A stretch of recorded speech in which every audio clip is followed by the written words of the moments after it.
Selamat pagi, Shalom. Saat terkenal Paulus mengatakan, hidup bagiku adalah Kristus dan mati adalah keuntungan.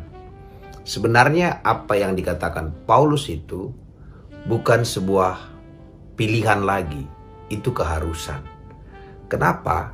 Karena menurut Tuhan sebenarnya daging kita sudah mati.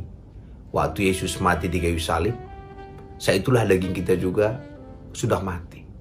Maka memang hidup kita tidak lagi buat daging kita, tidak lagi buat nafsu kita, tidak lagi buat keserakahan kita, tidak lagi buat keinginan daging kita, tapi hidup kita hanya buat Kristus.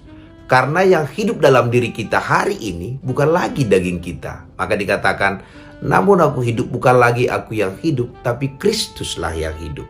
Dan karena hanya Kristus yang hidup satu-satunya, maka hidup bagi kita adalah Kristus saja.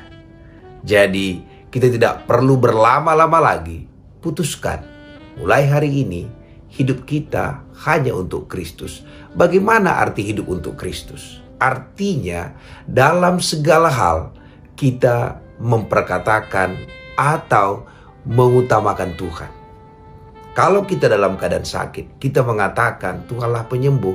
Saat itulah kita mengutamakan Tuhan. Saat kita stres, kita katakan Tuhanlah penghiburku, Tuhanlah sukacitaku.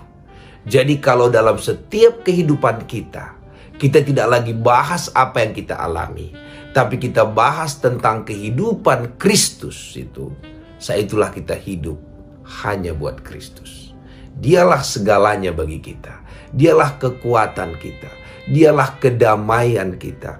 Dialah penyelamat kita. Dialah penolong kita. Bahkan dialah penolong kita dalam setiap kesesakan kita. Tuhan menolong kita dalam keadaan bagaimanapun. Karena itu pagi hari ini, hiduplah hanya untuk Tuhan saja. Terpujilah nama Tuhan.